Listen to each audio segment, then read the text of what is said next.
Any questions about the workshop? Is the workshop basically a Dao workshop?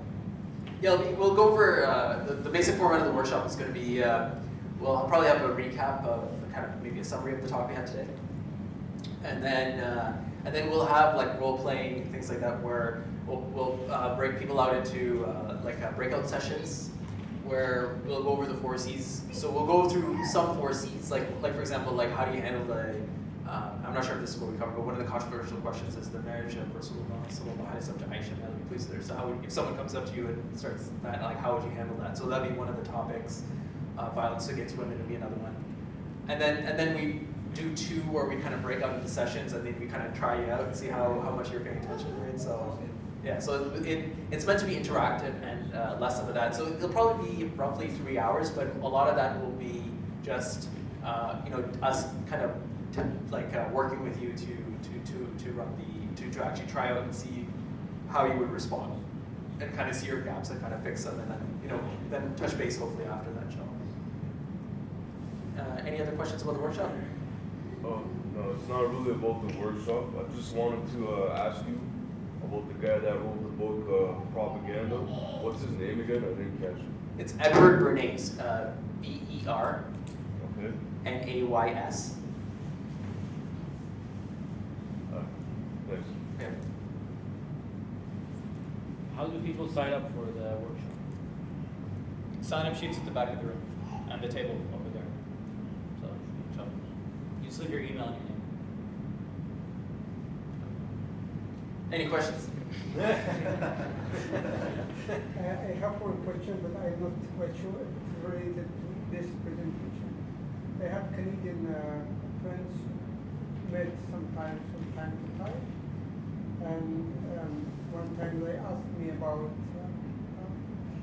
Sometimes we come an argument between Islam and Christianity. One time they asked me if you claim that Islam is peaceful, why Muslims, they came to the North Africa and the parts from Europe, and they forced people to convert to Islam, and they killed many people. So actually I contact with some Muslim friends, so they have knowledge, but I didn't find help or support about this issue. So I tried to collect some answers, and I'm satisfied about that. It's possible to give us some things related to this issue. All right, so I think we're going to pray now. Yeah, we have to break for Salah. Yeah, so what we'll do is we'll just break for Salah, and then I'll come and answer your question, inshallah. Okay, assalamu alaikum. Bismillah ar-Rahman ar-Rahim. So if I can unpack your question, if I remember correctly, please let me know if I left anything out. So basically, the charge against Islam is that Muslims invaded other countries, and then they forced Christians and non-Muslims to convert to Islam. Is that basically the challenge that your relatives posed to you? Why when they came to North part from Africa and Europe as well? Okay. Right. So as we noted in sort of the model, one of the things is that is very important is and how the issue is framed. And what I mean is that sort of the premise is that what they're saying is that only Muslims invade countries and other people don't, right? Christians don't invade countries, and like what the West is now, they're, what's more accurate is they're liberal democratic or capitalist, whatever you want to call them. And so the premise of the question is why do you Muslims go invade countries, and why are you alone in this crime, right? And so really that's the first thing is to recognize that before you answer the question that's a false, that's the way they're laying the charge against Islam and Muslims is actually it's incorrect, because anyone who has an idea they want to share it, all people who have an idea worth sharing will engage in military means to spread that idea. So Muslims have done this. The non-Muslims have done this both under Christianity, the Crusades, they came to our countries killing and murdering people. And as well as the Americans and the British, they invaded our countries, right? So, like the French invaded Algeria, for example, right? So, like and the Maghreb in general. So the question is to question whether that's so. For even example, Canada, how did people come into Canada? Like with the Europeans, they came in. Didn't they use military force to come into here? Didn't they use quote unquote like a secular jihad to come into North America? Like the French and the British, they invaded these countries, right? And they killed off the natives, right? Through violence, right? So the thing is to say, well, if your premise is that the thing is to question them is that why is it only wrong when Muslims do it? And it's okay. You're okay with obviously you're living here in Canada, so you're okay with the fact that Europeans came in here. Why is that okay for Europeans to do and not Muslims? Like, what is your issue? Issue is not violence and spreading, right? Like, because that everyone does it. So why are you singling out Muslims essentially? That is the essence of the question of the whole challenge concept. Is to say, hey, wait a minute.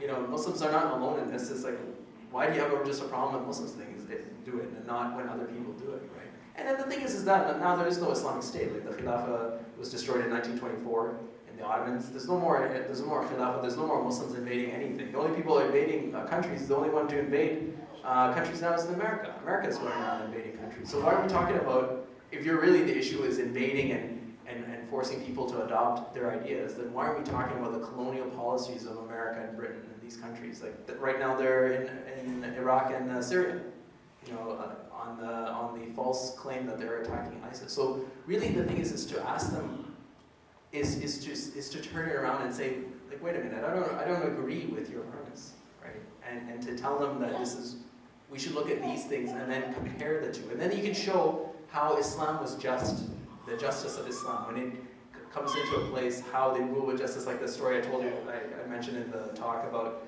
whether it's whether it's how when the Sahabas, they refunded the jizya when they couldn't protect the Christians of Asham. Or you can talk about, for example, there was in Uzbekistan when the Muslims went. What happened was when the Muslims went into Uzbekistan, one of the areas, they didn't normally when the general comes in, he'll offer the leadership of that town 3 choices, right? So you know, either you accept Islam, pay jizya, or we fight.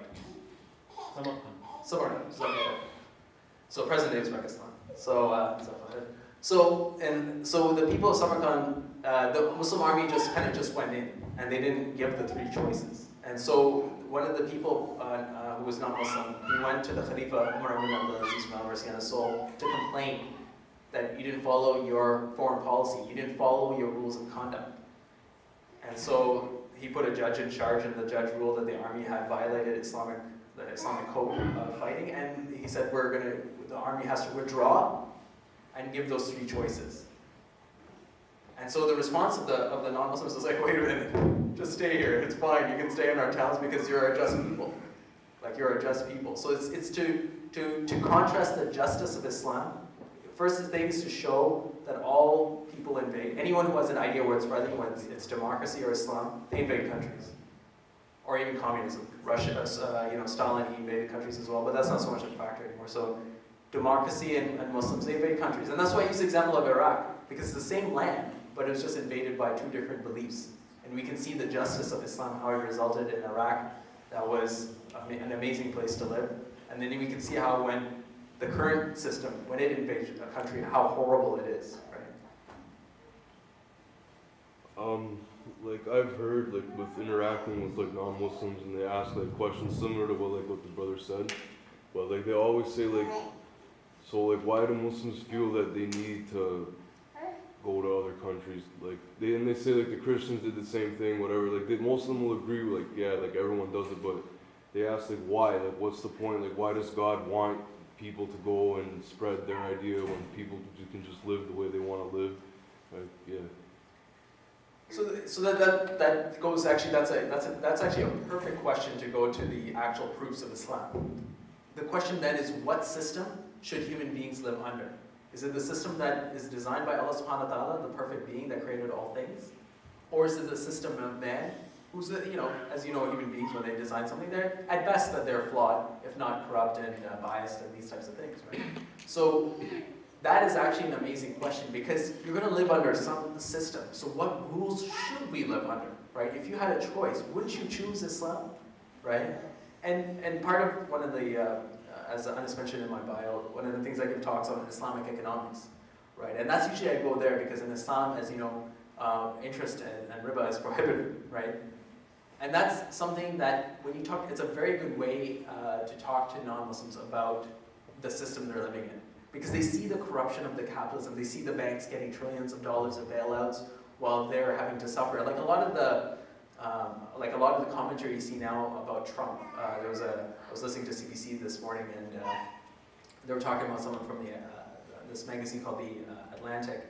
They were mentioning that a lot of this votes or interest that Trump is capturing is this outrage of the working class has over the inability to control their destiny, right?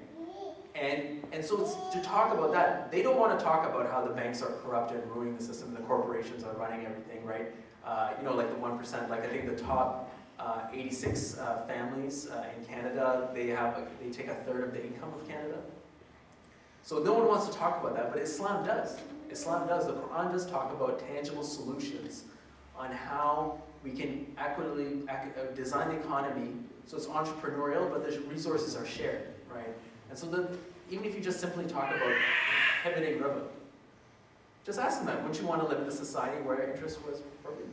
Like where the banks couldn't charge you and leverage your poverty so that they could gain? Because essentially, what is loaning, right? Like when they're taxing you for being poor because you don't have capital, because you don't have the money to go and buy a house, and essentially you have to pay tax to the rich who have the money, right? And when you get into the bank details of banking, it's much more corrupt than that, right? But that kind of gives you an idea. It's something that people can identify with. It's something that they already understand, in terms of like they see the corruption. Like when they're talking to you at this level, they see the corruption, right, of the rich. And also, like, is it fair to say that, like, war, like, whether we like it or not, warfare is, like, a part of human nature? Because, like, thousands of years ago, they were fighting over crops, and like, that's what made people make armies, and so, like, is it fair to say that it's part of our nature, so that Muslims, is it fair to say that we want to spread justice, so that people can't go and do, like, these crazy things and go, so there's, like, a, kind of, like, a central authority, like, in the world that's, like, against oppression, any oppression, wherever it comes from. Is it fair to, like, use that, too, as an argument? Yeah, and the only, that's actually the only thing I would extend that discussion towards is that the nature of elites is that there'll be, like, one set of people who will have an idea, like Muslims have a certain idea about Islam, and then you have Washington, D.C. that has a certain idea about how to run human affairs, and those things are always going to be clashed, right? And so in a sense that when there's people with an idea, or even something more basic as like nationalism, like Genghis Khan, right? That's just the nature of things, right? People with different ideas, each person, it's natural for them to believe that their idea is right. Others, they wouldn't hold it. I mean, that is just the essence of having an idea about how human beings should run the planet. So those two, there'll be camps where they have different ideas: communism, Islam, and capitalism. Those are basic three ideas to run society. Like religions like Christianity or Buddhism, they don't have a system, so they don't really have an answer to how to run society. So they're not really a contender in a sense for civilization. But these three camps will have people who call to that belief, and they will compete with each other ideologically and every other means possible. So that's all I would add to what you're saying. Okay, just add something. I guess something I would add just briefly to that, without taking too much time. I mean, it goes back to the whole Islam being a religion of peace question. Right? So, well, if Islam is a religion of peace, then why did they invade North Africa? Islam is not peaceful to tyranny, right? Like, that's not something Islam has ever been peaceful to, right? Islam has always resisted tyranny in whichever way it was possible. Now, how Islam is peaceful is that Islam establishes peace among societies. Islam does not target civilians, does not take innocent life. But you're always going to need to resist tyranny. And if you are the kind of person who, when you see tyranny and you don't do anything about it, you don't really get to call yourself peaceful. You're not a peaceful person because you allow violence to take place and you do nothing about it. And you look at all these countries, like North Africa, for example. I mean, who was there before Islam? Right? Were they establishing justice? Were the people that, like, I mean, this is an interesting example. Just an example. Look at a place like Egypt, right? Egypt has been ruled by so many people so many times, you know, in their history. And they have such a rich history. They have like a 5,000-year history or whatever. But when Muslims came to Egypt, the people of Egypt, when they saw the justice of Islam, and they identified with it so much, they turned their back against the pyramids to pray to Mecca, right, 5 times a day. That's how much it became a part of their culture and a part of what they believed. And so the peace and justice of Islam is experienced through what you establish it. But if someone's going to be a tyrant, and then if they get, you know, if someone starts fighting them, they say, well, you're supposed to be peaceful. You're a tyrant. I'm not going to be peaceful to you. That's not being peaceful, right? So this is kind of, I think it addresses both questions to some extent. Any other questions?